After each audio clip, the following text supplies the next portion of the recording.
I'm going to show you how to get started with Pixl.js. So the first thing you need to do is power it. You can use a CR2032 battery in the battery holder there, or you can power it from USB, or you can use these connections here, the V and ground connections, which are on those pins or those pins there. But the easiest thing by far is just to use the micro USB connector that's on it. When it's powered up, you will see that it's got a the version number here and also the Bluetooth MAC address here. So the next step is to set up the Espruino IDE. So it looks like this. If you're on Mac OS or Chromebook or Linux, it's as easy as going to espruino.com/IDE, all lowercase. You have to do that in the Chrome web browser, but then you'll get access to Bluetooth and everything will just work. On Windows, it's a little more involved because the Chrome web browser doesn't support Bluetooth yet. It should do in the next few months though. You just have to make sure you've paired Pixl.js with the Windows 10 Bluetooth menu and have downloaded the native Espruino IDE application to your computer. But once you've got that running, you end up with this window here. You'll see a current news and things here and the terminal rather than this picture of Pixl.js, but this is just so I can show it off to you. So you click up the top left on this connection thing. On Windows you'll see a Bluetooth icon and your Bluetooth device here. If you see something labelled COM1 or COM and then a number, that's probably a serial port device that's USB, so you don't want to connect to that one. On other platforms you see this web Bluetooth icon, so you can click here and then a window will pop up showing you the devices that have been found. And you just choose this and you click pair. And the last 4 digits on that device number, Pixl.js 74D9, correspond to the last 4 digits of that Bluetooth MAC address.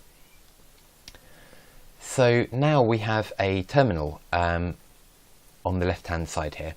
And this terminal gives you direct access to the device itself. If I type 1+2, those characters are being sent over via Bluetooth and being executed on the Pixl. And if I run it, then the result will be returned. That's obviously not desperately useful, but we can do more interesting things like maybe turn the backlight on and off. So there are a few ways of doing this. There are Arduino style commands.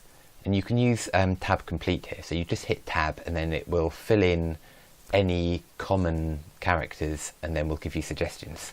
So we're just using digital right to the LED and then 1. And the backlight is called LED. So see that? It lights the backlight up and we can turn it off with 0. Also we can do things like led.set to turn it on, led.reset to turn it off. We can do led.write and similarly write 0 if you want to turn it off. And the other thing to add is that as well as command completion, you've got a command history here. So if you use the up arrow and down arrows, you can navigate through previous commands. So the Pixl.js has a temperature sensor on the chip, so we can also find out what the temperature is. Just by saying e.getTemperature, and it will return the temperature. But we probably want to write this on the LCD. So the LCD is a terminal window by default. So if we say something like print or console.log, because we're connected on Bluetooth, hello will be printed over Bluetooth. But the second we disconnect, any print commands that are executed will go straight to the LCD. But if we want to send data to the LCD regardless of what's going on or how we're connected, we can say terminal.println and the text will appear on the terminal. So we could quite easily say terminal.println and then e.getTemperature and now it will write the temperature. And we can wrap this up into a little function and we can call that maybe every second. So if I write function on timer now if we call that function, that will do it again, but we can say set interval on timer and then 1000, because that's 1000 milliseconds in a second. And now we'll see that that value keeps updating. And if I were to use something like an air duster to just cool it down a bit, we should see that value go down quite a lot. So you see it's now gone even below 0. And there's a little bit of fluctuation in the temperature because it's not entirely accurate, but you can average this over time. So at the moment we've got quite a small font, and obviously it keeps scrolling up. It would be much better if we could modify this to use the whole screen area. So Puck.js and Pixl.js and all the Espruino boards have a built-in graphics library, and Pixl.js is exposed through a built-in variable called g. So we can say g.clear to clear the graphics. Instead of terminal.println, we can say g.drawString, and we can say g.flip, which will take what we've drawn in our off-screen buffer and put it on screen. So now we've done that, it will draw just a single bit of text in the top left. We can change the location of this by giving it some coordinates. So maybe we'll move it down a bit. And we might also want to change the font. So Pixl.js has a built-in bitmap font, which is very small. It also has a built-in vector font, which can be scaled up. So to turn this on, you just say set font vector and give it the height in pixels that you want it to be. If we do this, then obviously you end up with a much bigger font. We might want to tidy this up. We might want to add a little label to say what we're actually doing. So let's do g.drawString temperature, and we'll put that in the top left. And we want to set the font back to bitmap font. So now if we do this, we'll see temperature appear there. And we might also want to restrict this to just one decimal place. So we'll actually save the temperature to a variable, but we'll get rid of this. So we'll create a variable called t, and we can just say t.toFixed and give it the number of decimal places that we want. So now it will always say 0.0 or 0.7 or whatever, depending on the temperature.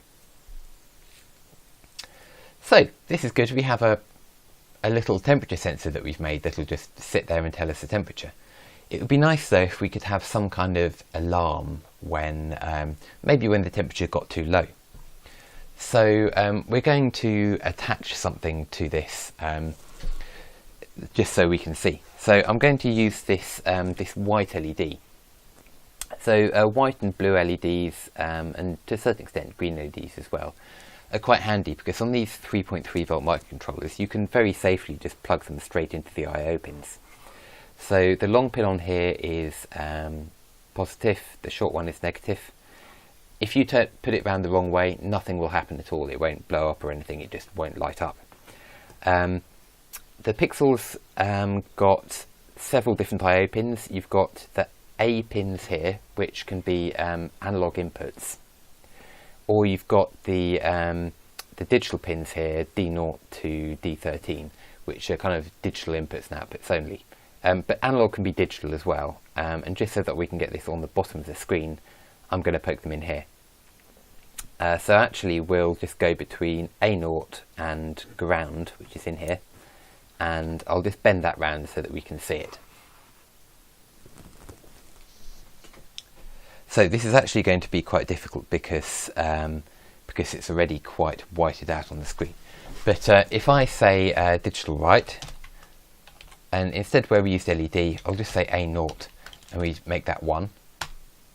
And you can see it has lit up, but yeah, it's quite hard to see on the camera. And now if we turn it off.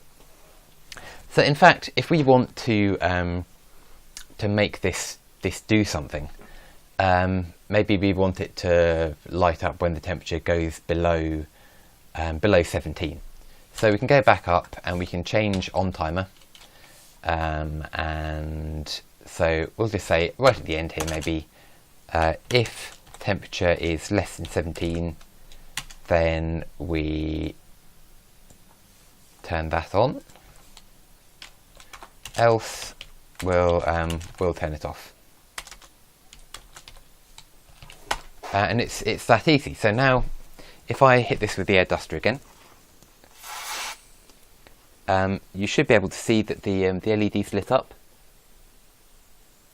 and it will take some time to warm back up, but when it does, perhaps if I put my finger on it, we should see that the LED will go back off.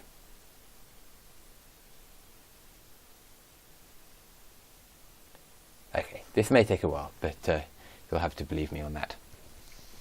So having an LED itself isn't desperately useful. What if we could make a sound? So I've got a little piezoelectric buzzer here. So instead of having the LED, we'll take that off and we'll poke that in between the other ground pin that's there and a naught again. So now, instead of saying digital write, the piezoelectric needs an actual frequency. So, so instead of digital write, we'll say analog write. We want to write a value that's only 50% on, so that we get a square wave, and we'll give it a frequency of 1000 Hertz. So if I run this one, we should hear a beeping noise, and when the temperature gets hot enough, which is still taking some time, it will turn off. It'll get up there soon.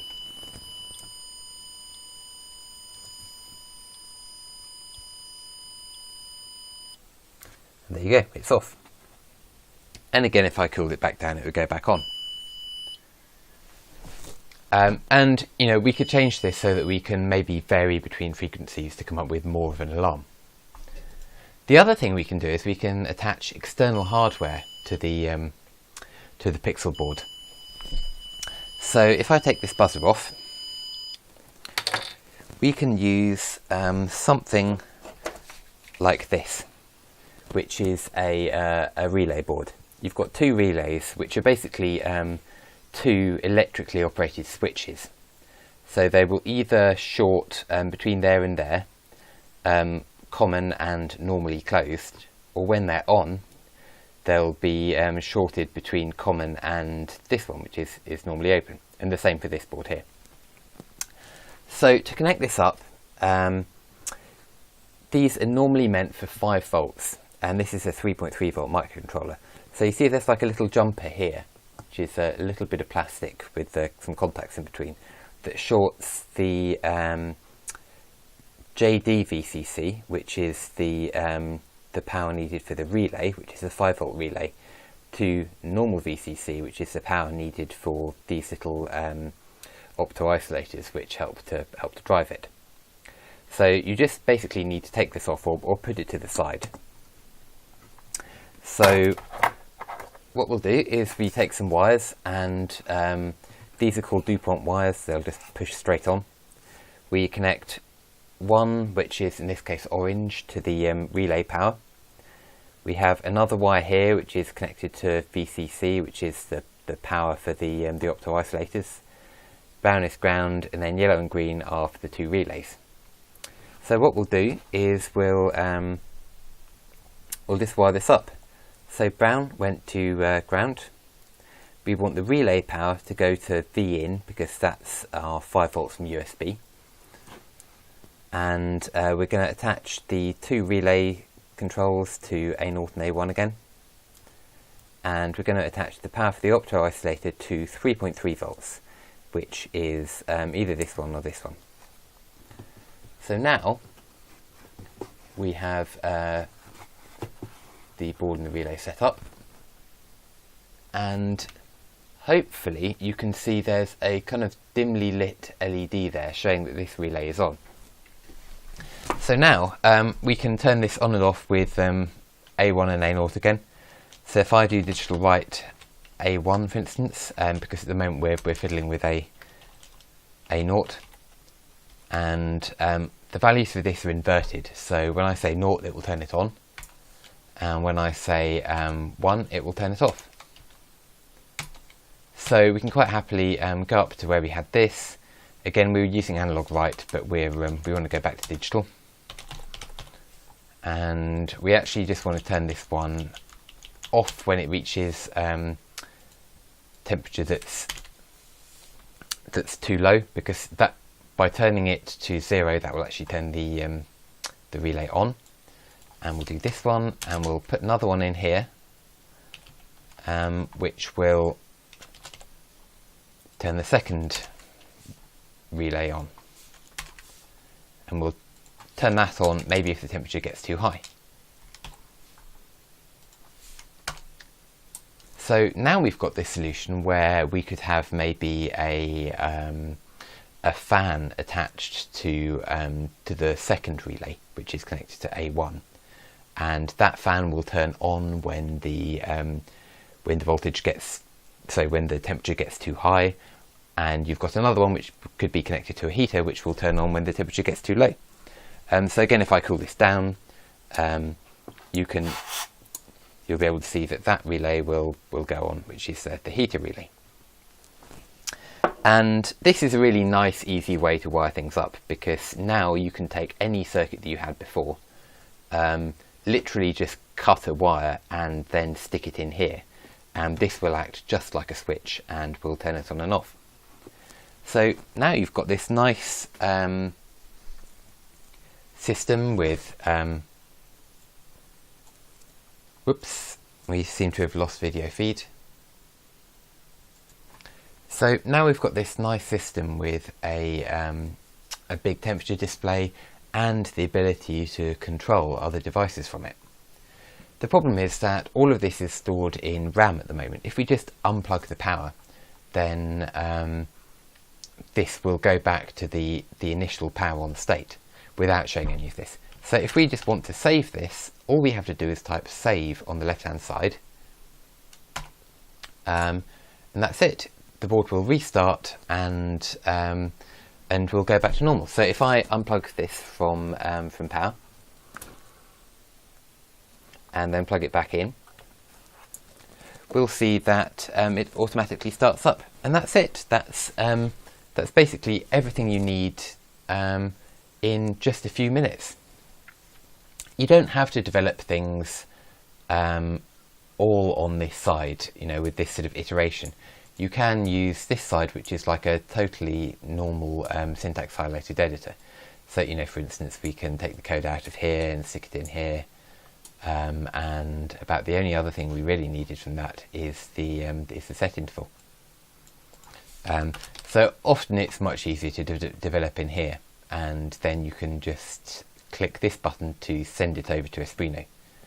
But using this interactive prompt is very, very useful for sort of quickly iterating, and moving things around on the screen, changing how things react and stuff like that. So yeah, that's how to get started with Pixl.js. Please have a look at the other videos that are on YouTube, because there are a whole bunch of other things to do with Espruino and projects around it. Thanks for watching.